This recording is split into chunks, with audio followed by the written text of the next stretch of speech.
શું તમે જાણો છો કે જ્યારે કોઈ ઘરમાં દીકરીનો જન્મ થાય છે ત્યારે તે કોઈ સામાન્ય શારીરિક કે જૈવિક ઘટના નથી હોતી?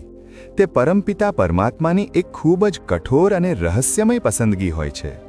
પરંતુ ભગવાન કયા પિતાને, કઈ માતાને અને કયા ઘરને દીકરી માટે પસંદ કરે છે?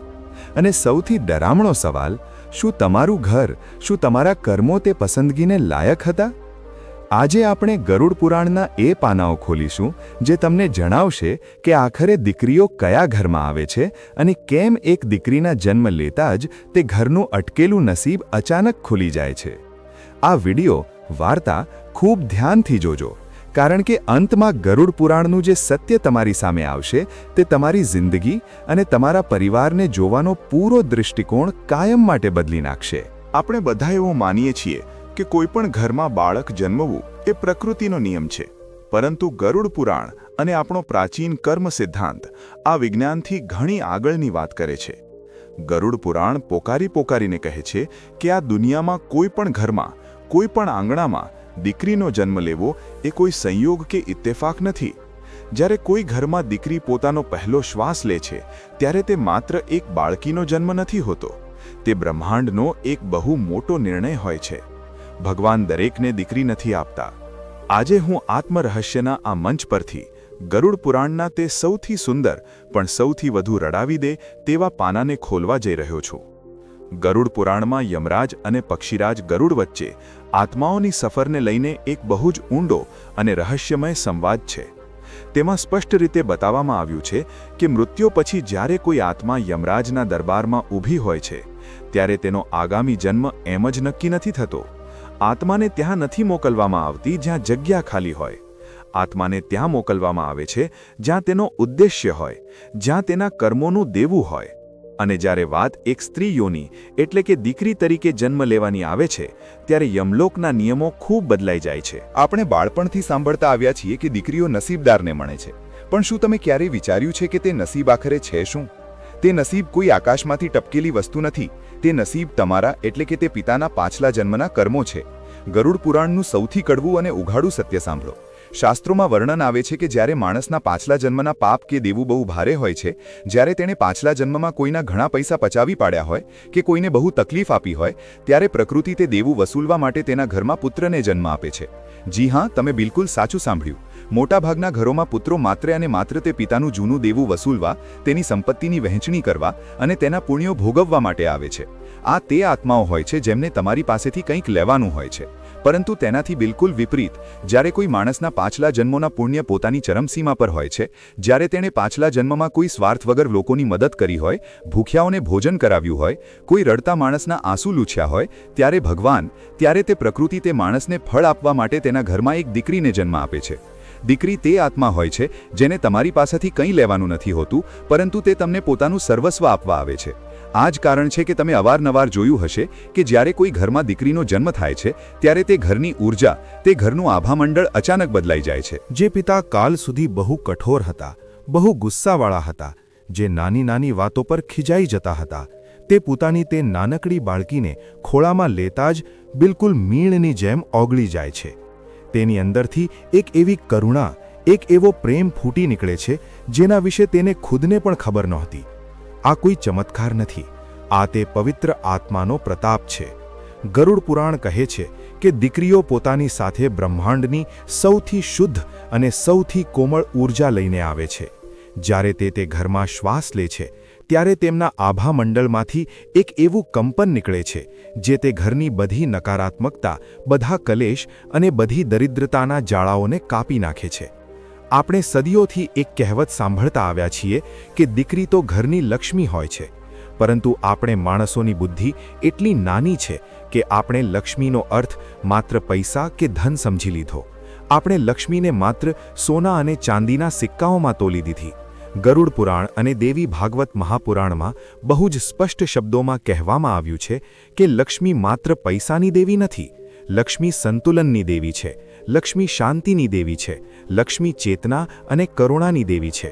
અને આ લક્ષ્મી એટલે કે આ હકારાત્મક ઊર્જા તે ઘરમાં ક્યારેય નથી ટકતી જ્યાં લોકોનું અરસપરસ અપમાન થતું હોય, જ્યાં વાત-વાતમાં ગાળો દેવાતી હોય, જ્યાં સ્ત્રીઓને પગની જૂતી સમજવામાં આવતી હોય અને જ્યાં માત્ર ને માત્ર સ્વાર્થનું વર્ચસ્વ હોય.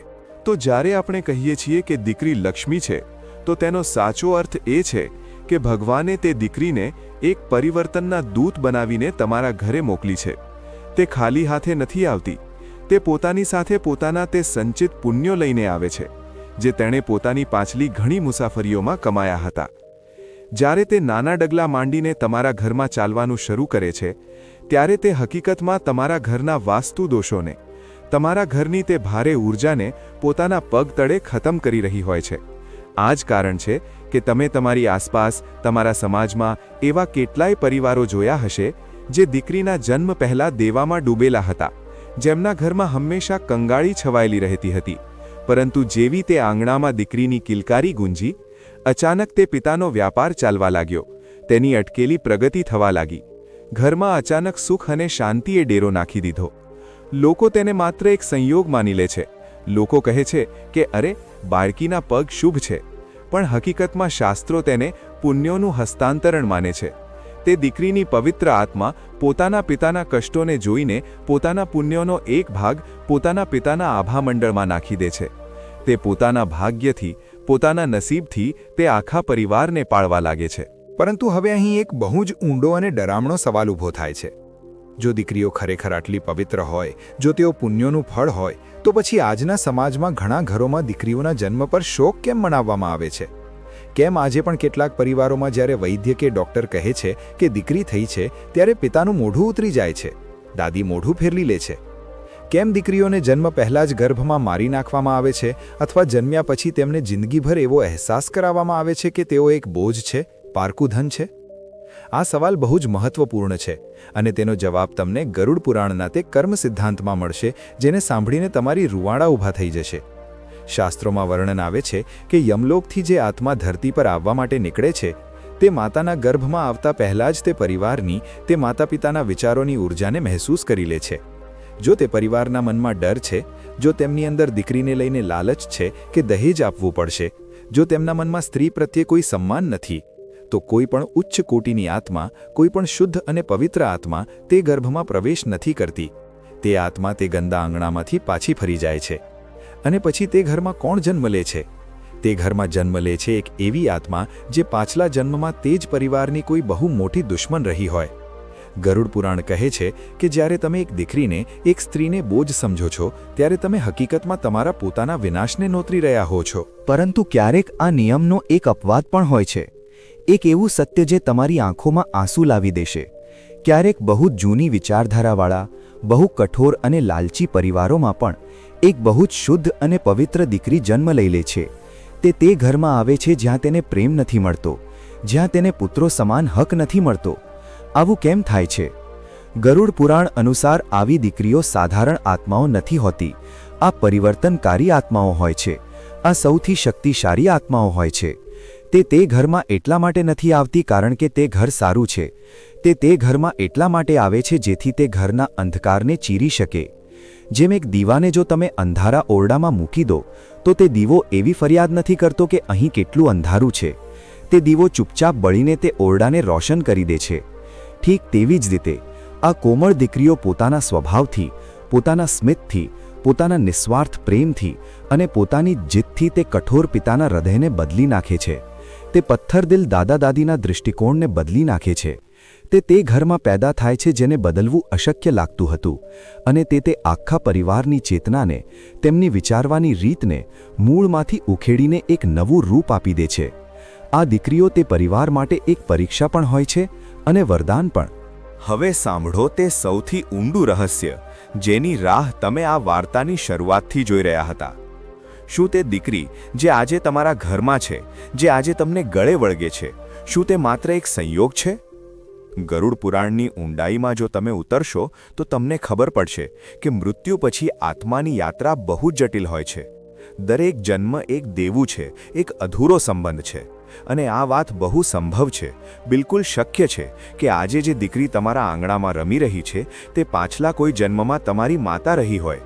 જરા વિચારો, પાછલા જન્મમાં જ્યારે તમે એક બાળક હતા, ત્યારે તમારી માતાએ પોતાનું પેટ કાપીને તમને ખવડાવ્યું હતું. તેણે પોતાની રાતોની ઊંઘ બગાડીને તમને સુવડાવ્યા હતા. તેણે કોઈ પણ સ્વાર્થ વગર પોતાનું સર્વસ્વ તમારા પર ન્યોછાવર કરી દીધું હતું. પણ જ્યારે તે વૃદ્ધ થઈ ત્યારે કદાચ તમે તેની તે સેવા ન કરી શક્યા, કદાચ તમે તેનું તે દેવું ન ચૂકવી શક્યા, તો પ્રકૃતિએ તે કર્મોના ગણિતે તે અધૂરા પ્રેમને, તે નિસ્વાર્થ સંબંધને પૂરો કરવા માટે તે જ આત્માને આ જન્મમાં તમારી દીકરી બનાવીને તમારા ઘરે મોકલી દીધી, જેથી હવે તમે એક પિતા તરીકે તેની તે દરેક ઈચ્છા પૂરી કરી શકો જે તમે પાછલા જન્મમાં નહોતી કરી શક્યા, જેથી તે સંબંધ, તે ઊર્જા પોતાનું સંતુલન મેળવી શકે. આત્માઓ બદલાતી નથી, માત્ર શરીર બદલાય છે, માત્ર સંબંધો બદલાય છે. એટલે જ કહેવાય છે કે દીકરી માત્ર તમારા વર્તમાનનું સંતાન નથી, તે તમારા ભૂતકાળનો હિસાબ છે અને તમારા ભવિષ્યનો વિસ્તાર છે. હવે એક એવો પ્રશ્ન જે દરેક તે માણસને અંદરથી હચમચાવી દેશે, જે દીકરીઓને છોકરાઓ કરતાં ઉતરતી ગણે છે. જો દીકરીનો જન્મ કર્મો સાથે જોડાયેલો છે, જો તે પોતાની સાથે તમારા ઘરમાં પુણ્યોનો ભંડાર લઈને આવે છે, જો તે તમારા ઘરની દરિદ્રતા મિટાવવા આવે છે, તો શું તે દીકરીને ઓછી સમજવી, શું તેના ભણતર પર ખર્ચ ન કરવો, શું તેને જન્મથી જ પારકી સમજવી, એ પોતે પોતાના જ ભાગ્યને, પોતાની જ કિસ્મતને લાત મારવા જેવું નથી?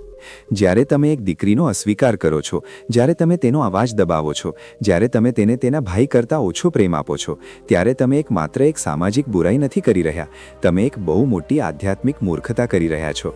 તમે તે પુણ્યને, તે દૈવી ઉર્જાને અસ્વીકાર કરી રહ્યા છો જે ભગવાને ખાસ તમને પસંદ કરીને તમારા ઘરે મોકલી હતી. ગરુડ પુરાણ સાફ કહે છે કે જે માણસ પોતાની દીકરીના આંસુનું કારણ બને છે, જે તેની આઝાદીને છીનવે છે, તેના પુણ્યોનો નાશ તરત જ શરૂ થઈ જાય છે. આવા ઘરથી લક્ષ્મી અને શાંતિ કાયમ માટે વિદાય લે છે અને પછી તે ઘરમાં માત્ર કલેશ, બીમારીઓ અને દરિદ્રતા જ બચે છે. ગરુડ પુરાણનો કર્મ સિદ્ધાંત આપણને એ પણ જણાવે છે કે દરેક આત્મા જે એક બાળક તરીકે ધરતી પર આવે છે, તે પોતાની સાથે 3 વસ્તુઓ જરૂર લઈને આવે છે. પહેલી, પોતાના પૂર્વજન્મના સંસ્કાર, બીજી, પોતાના અધૂરા કર્મોનો હિસાબ અને ત્રીજી, એક ઉદ્દેશ્ય. અને આ ત્રણેય વસ્તુઓ તમને તે નાનકડી બાળકીના સ્વભાવમાં, તેની આદતોમાં અને તેની રુચિમાં સાફ દેખાય છે. જરા તમારી દીકરીને ધ્યાનથી જુઓ. તે દીકરી જે નાનપણથી જ કહ્યા વગર બધાની મદદ કરે છે, જે પોતાના રમકડા બીજાને આપી દે છે, જેનાથી બીજાનું દુઃખ નથી જોવાતું. કદાચ તે પાછલા કોઈ જન્મની કોઈ બહુ મોટી સંત રહી હોય, જે આ જન્મમાં તમારા ઘરે કરુણા અને પ્રેમનો સંદેશ લઈને આવી છે. તે દીકરી જે દરેક મુશ્કેલીમાં નીડર થઈને ઊભી રહે છે, જે છોકરાઓ કરતાં પણ વધુ હિંમત બતાવે છે. કદાચ તે પાછલા જન્મનો કોઈ યોદ્ધા હોય, જે તમારા પરિવારને સાહસ અને નીડરતા શીખવવા આવી છે. તે દીકરી જે વાત પર સવાલ પૂછે છે, જે જૂની અને રૂઢિચુસ્ત વાતોને પડકારે છે, જે ચૂપ નથી બેસતી. કદાચ તે એક પરિવર્તનના દૂત બનીને આવી છે. અને ક્યારેક કેટલાક ઘરોમાં એક બહુ જ દર્દનાક ઘટના બને છે. ક્યારેક એક દીકરી ઘરમાં જન્મ લે છે, આખા ઘરમાં ખુશીઓ ભરી દે છે, બધાને પોતાના દીવાના બનાવી લે છે, અને પછી બહુ જ નાની ઉંમરમાં કોઈ બીમારીથી કે કોઈ અકસ્માતમાં તે આ દુનિયા છોડીને ચાલી જાય છે. માતા પિતા તૂટી જાય છે. તેઓ ભગવાનને કોસે છે કે તે તેને આપી જ કેમ હતી જ્યારે પાછી છીનવી લેવી હતી. પણ ગરુડ પુરાણ આ અસહ્ય દર્દનું પણ એક બહુ ઊંડો આધ્યાત્મિક કારણ જણાવે છે. શાસ્ત્રો અનુસાર આવી આત્માઓ તે હોય છે જેમનો આ ધરતી પર અને તે પરિવાર સાથે કર્મોનો હિસાબ માત્ર એટલા જ વર્ષોનો કે એટલા જ મહિનાઓનો હોય છે. તે આત્માઓ પોતાનું કોઈ બહુ જૂનું અને નાનું દેવું ચૂકવલા અથવા તમને કોઈ બહુ ઊંડો આધ્યાત્મિક પાઠ આપવા માટે આવે છે.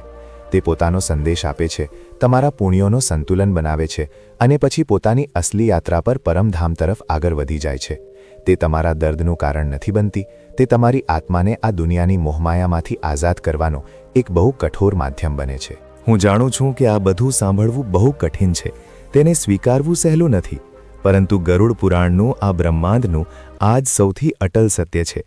દરેક જન્મ ઉદ્દેશ્યપૂર્ણ છે, દરેક શ્વાસની એક ગણતરી છે, દરેક સંબંધનું એક કારણ છે.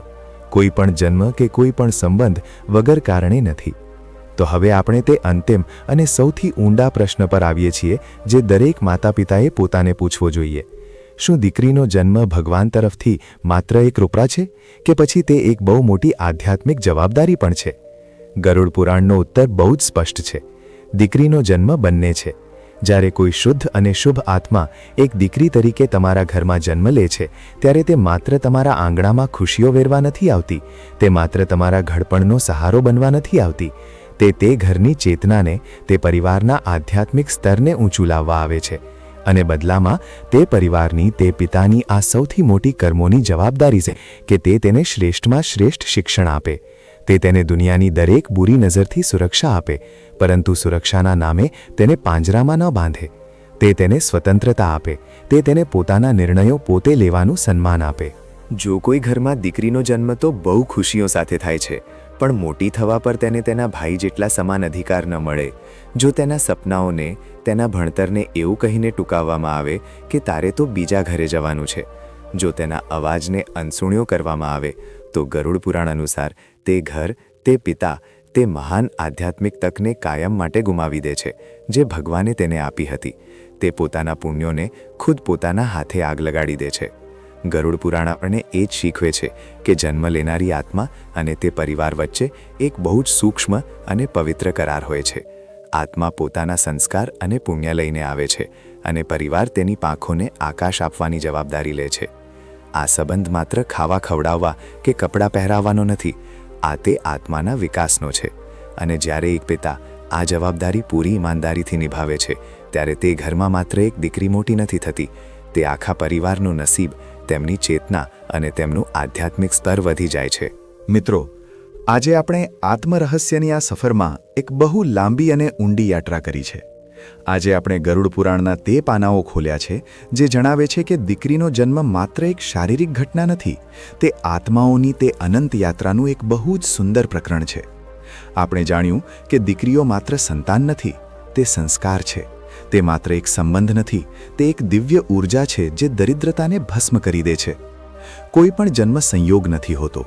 દરેક આત્મા પોતાના પૂર્વજન્મના કર્મો અનુસાર પોતાનું ઘર પસંદ કરે છે, અને જ્યારે એક દીકરી તમારા ઘરને પસંદ કરે છે, ત્યારે તે પોતાની સાથે એક તક લઈને આવે છે. તમારી અંદરના પ્રેમને જગાડવાની તક, તમારી કઠોર વિચારસરણીને બદલવાની તક અને તમારા પરિવારને અંદરથી મજબૂત કરવાની તક. પોતાની દીકરીનું સન્માન કરવું એટલે માત્ર મીઠા શબ્દો બોલવા એટલું જ નથી. તેને શિક્ષણ આપવું, તેને પોતાના પગ પર ઊભા રહેવાની શક્તિ આપવી, તેને પોતાની જિંદગીના નિર્ણયો લેવાનું સાહસ આપવું અને તેના સપનાઓને પોતાના સપના સમજવા, એ જ તેનું સાચું સન્માન છે. અને માની લેજો, જે ઘરમાં નારીનું, દીકરીઓનું આવું સન્માન થાય છે, ત્યાં માત્ર દીકરીઓ જ નથી હસતી, ત્યાં સાક્ષાત લક્ષ્મી અને નારાયણ નિવાસ કરે છે. જો તમારા ઘરમાં એક દીકરી છે, તો આજે રાત્રે તેને સૂતી જોજો અને તમારા દિલ પર હાથ રાખીને ભગવાનનો શુક્રિયો અદા કરજો, કારણ કે આ આખા બ્રહ્માંડમાં ભગવાને તમને પસંદ કર્યા છે. અને જો તમારા ઘરમાં દીકરી નથી, તો રસ્તા પર, સમાજમાં દેખાતી દરેક દીકરીને, દરેક સ્ત્રીને તે સન્માન આપો જે તેને મળવું જોઈએ, કારણ કે તમારું આ જ સન્માન, તમારી આ જ પવિત્ર નજર આગલા જન્મમાં તમારું ભાગ્ય નક્કી કરશે.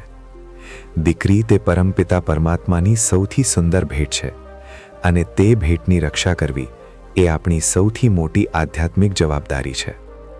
જો આજે ગરુડ પુરાણના આ સત્યએ, આ કથાએ તમારા દિલના કોઈ તારને સ્પર્શ કર્યો હોય, જો તમારી આંખોમાં એક ક્ષણ માટે પણ ભેજ આવ્યો હોય, તો એક નાનું કામ જરૂર કરજો.